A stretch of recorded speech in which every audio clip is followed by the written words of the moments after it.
आज मैं आपको बताऊँगा कि बड़े लॉस को कैसे इग्नोर कर सकते हैं और छोटे-छोटे प्रॉफ़िट करके हम बड़े प्रॉफ़िट में कैसे कन्वर्ट कर सकते हैं, है ना? इस वीडियो को आप लास्ट तक ज़रूर देखिएगा ताकि आपको हर एक कॉन्सेप्ट समझ में आएगा, है ना? तो चलिए शुरू करते हैं। नमस्कार दोस्तों, मेरा नाम है प्रांजल सोनी और आप देख रहे हैं द ट्रिक्स ऑफ ट्रेडिंग। तो यहाँ पास मैं आपको अपना एनालिसिस बता देता हूँ, कैसे एनालिसिस करता हूँ मैं। अगर आप पिछली वीडियो अगर देखे हुए होंगे तो आपको थोड़ा-सा अनुभव होगा मेरे बारे में, है ना? तो मैं स्ट्रैटेजी यूज़ करता हूँ 4 आवर और 15 मिनट। तो यहाँ पास आप देखना कि जैसे 4 आवर टाइम फ्रेम में अप साइड है, मार्केट 4 आवर में अप साइड है और 15 मिनट में डाउन साइड है। तो हमारा एनालिसिस 4 आवर के अकॉर्डिंग ही रहेगा, ठीक है? जब तक अगर 4 आवर एक रेजिस्टेंस एरिया में नहीं पहुँच तो यही चीज़ 1 आवर और 5 मिनट में होता है। अगर 1 आवर में अप साइड है, 5 मिनट में डाउन साइड है या तो 1 आवर अप साइड है, 5 मिनट में भी अप साइड है, तो हमारा एनालिसिस हो जाएगा अप साइड का। तो चलिए मैं आपको अपना एनालिसिस बताता हूँ। यहाँ पास देखिए 4 आवर टाइम फ्रेम मैं खोला हुआ हूँ बिटकॉइन में, है ना? तो अभी हमारा एनालिसिस क्या होगा, मैं कल रात को ट्रेड लिया था 8 बजे तक का। तो मैं 8 बजे के पहले तक का आपको एनालिसिस बताऊँगा। ये 3 कैंडल आप छोड़ दीजिए, ठीक है? यहाँ से अपन ट्रेड प्लान करेंगे, ठीक है?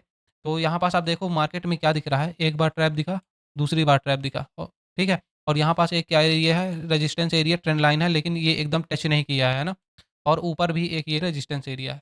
तो हमारा एनालिसिस अभी क्या हो जाएगा, 2 बार तो ट्रैप कर दिया, लेकिन जब तक एक बेयरिश कैंडल नहीं बनेगा, तब तक हमारा एनालिसिस अपसाइड का ही रहेगा। क्यों? क्योंकि मार्केट में पॉसिबिलिटीज़ अभी ये है कि अपसाइड हायर हाइज़ बनते हुए भी जा रहा है, तो हमारा एनालिसिस अभी अपसाइड के लिए ही रहेगा, ठीक है? तो 4 आवर टाइम फ्रेम में हमको समझ में आया कि मार्केट अपसाइड का है, ठीक है? अब हम क्या करते हैं, 15 मिनट टाइम फ्रेम में चलते हैं। आपको 4 आवर और 15 मिनट का कॉम्बिनेशन दिखाता हूँ कैसे वर्क करता है। तो हमारा एनालिसिस यहाँ पास देखना, एक बेयरिश कैंडल ये बना, एक बेयरिश कैंडल ये बना, फिर दोबारा बेयरिश कैंडल नहीं बना हुआ है। यहाँ पास ये एक रेजिस्टेंस एरिया से अगर हम देखें तो ये एक रेजिस्टेंस एरिया से बेयरिश कैंडल बना हुआ है, ठीक है? ये वाला। हमारा एनालिसिस 4 आवर टाइम फ्रेम में अपसाइड का था, तो हम क्या करेंगे, मार्केट में अभी 15 मिनट के अकॉर्डिंग नहीं चलेंगे क्योंकि अभी एक ये रेजिस्टेंस एरिया 4 आवर में नहीं है, ठीक है? अगर यहाँ पास अगर कहीं पर 4 आवर के रेजिस्टेंस एरिया में बेयरिश कैंडल बनता, तब हम डाउन साइड के लिए प्लान करते, है ना? यहाँ पास आप 1 आवर टाइम फ्रेम में देखोगे तो मार्केट में क्या पता चलेगा, एक बेयरिश कैंडल, दूसरा बेयरिश कैंडल और ये एक सपोर्ट एरिया नहीं है, सपोर्ट एरिया अच्छा-सा नहीं है और यहाँ पास से फिर से एक बेयरिश इन्वर्टेड हैमर कैंडल बना हुआ है और इसका लो भी ब्रेक हुआ है और डाउन साइड जाने की पॉसिबिलिटीज़ बना रहा था।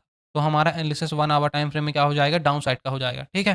तो अभी हमारा एनालिसिस 1 आवर में डाउन साइड का हो गया है और 5 मिनट का भी आपको एनालिसिस दिखा देता हूँ। अब देखो, आप जो भी कॉम्बिनेशन आप देखोगे आपको सब चीज़ समझ में आएगा। थोड़ा-सा जहाँ पर ना समझ में आया उसको दोबारा आप देख लेना वीडियो को, ठीक है? मतलब दोबारा एक बार रिकैप करना तो आपको समझ में आएगा। 5 मिनट टाइम फ्रेम में हमको क्या दिखा, एक बुलिश कैंडल ये दिखा, दूसरा बुलिश कैंडल ये दिखा, ठीक है? अब ये एक सपोर्ट एरिया से अपसाइड बन रहा था, लेकिन मार्केट में हमको क्या दिखा है, 1 आवर टाइम फ्रेम में बेयरिश कैंडल बनते हुए दिखा है, तो हमारा एनालिसिस 1 आवर में डाउन साइड का है और 5 मिनट में हमारा अप साइड का है। तो हमारा एनालिसिस अभी इन दोनों का मैच नहीं कर रहा है, तो हम 4 आवर और 15 मिनट के अकॉर्डिंग चलेंगे, ठीक है? 4 आवर में हमको क्या दिख रहा था, मार्केट क्या है, अप साइड का है और 15 मिनट में हमको क्या दिखा, मार्केट डाउन साइड का है। तो हमारा एनालिसिस ये हो जाएगा कि जब जब भी एक सपोर्ट एरिया में बुलिश कैंडल अगर बनता है 15 मिनट के अकॉर्डिंग, तो हमारा टारगेट भी बड़ा हो जाएगा और रिस्क रिवॉर्ड भी हमारा, मतलब रिस्क जो भी रहेगा वो छोटा रहेगा। तो 1 मिनट टाइम फ्रेम में आपको दिखाता हूँ, अगर बुलिश कैंडल बना है तो। अभी आपको मैं पीएनएल भी दिखाऊँगा अपना, टेंशन मत लो। यहाँ पास देखो, मार्केट में एक बुलिश कैंडल अगर बनता, मैं यहाँ पास ट्रेड प्लान किया था, समझ में आया आपको? यहाँ पास एक बुलिश कैंडल ये यहाँ पर बना, यहाँ पास मैंने ट्रेड प्लान किया, ये एक सपोर्ट एरिया है 15 मिनट का, यहाँ पास बुलिश कैंडल बना तो हमने ट्रेड प्लान किया और टारगेट हमारा ये वाला सपोर्ट एरिया, ये सपोर्ट एरिया और ये सपोर्ट एरिया। मतलब जो भी कैंडल बने हुए हैं, वो कैंडल को में हमको ट्रेड मिला। तो रिस्क रिवॉर्ड हमारा कितना हो जाता? टारगेट ये देखो 108, मतलब $1 के लगभग स्टॉप लॉस और $7 के लगभग हमारा प्रॉफिट यहाँ पास तक का हमारा ये रहता। यहाँ तक मान लो इतना तो रहता ही, 9 डॉलर के लगभग इतना होता। यहाँ पास भी जाते, यहाँ पास भी, जब तक एक बेयरिश कैंडल नहीं बन जाता। मतलब यहाँ पास एक बेयरिश कैंडल बना हुआ है, $13 के लगभग हमारा प्रॉफिट होता है। लेकिन एक चीज़ आप नोटिस करना, यहाँ पास बुलिश कैंडल अच्छा-सा नहीं बना है। देखो आप भी कुछ अपना दिमाग लगाओ, यहाँ पास एक मॉर्निंग स्टार कैंडल बना हुआ है, लेकिन इसका हाई ब्रेक नहीं हुआ। लेकिन ये फिर से एक बुलिश कैंडल बनाया, तो हमने थोड़ा-सा गलती में, जल्दबाजी में ट्रेड प्लान किया और यहीं पर एग्ज़िट कर दिए, ठीक है? हमें समझ में आया कि ये हमारे एनालिसिस के अकॉर्डिंग नहीं है, जब तक एक बुलिश कैंडल नहीं बनेगा, ठीक है? तो इतनी बात आपको समझ में आई। और जैसे आप एक चीज़ और नोटिस करना, आप ट्रेड कहाँ पास ले सकते थे? ट्रेड आप यहाँ पास ले सकते थे ईएमए के अकॉर्डिंग। ये वाला एक कैंडल का हाई भी यहाँ पास ब्रेक हुआ, इस कैंडल के लो का स्टॉप लॉस रख के टारगेट हमारा यहाँ तक मिलता। क्यों? क्योंकि छोटा टारगेट इसलिए मिलता कि यहाँ पास बहुत सारे रेजिस्टेंस एरिया थे, कहीं पास से भी मार्केट रिजेक्शन ले सकता था, है ना? और यहाँ पास से फिर से देखो, ये एक 15 मिनट सपोर्ट एरिया अगर मिलता है कहीं पर, अगर फिर से ये बुलिश कैंडल बनाते तो आपको क्या दिखता, मार्केट अपसाइड का दिखता है। ये देखो मार्केट। मेरा एनालिसिस कभी-कभी गलत होता है, ज़्यादातर गलत नहीं होता और जब भी सही होता है तो बड़े टारगेट दे के जाता है। तो फ्रेंड्स, आप इसको पीएनएल में दिखा देता हूँ, आप पहले आपको। आप यहाँ पास नोटिस करना, मैं कैसे-कैसे ट्रेड प्लान किया हूँ। आप देखो 2 जनवरी, कल 2 जनवरी था। यहाँ पास मैं सिर्फ़ $2 का प्रॉफ़िट किया यहाँ पर जल्दी में। पहले समझ में आया कि अच्छा सा कैंडल है, लेकिन बाद में देखा तो बढ़िया कैंडल नहीं था, मैं थोड़े से प्रॉफ़िट में काट दिया।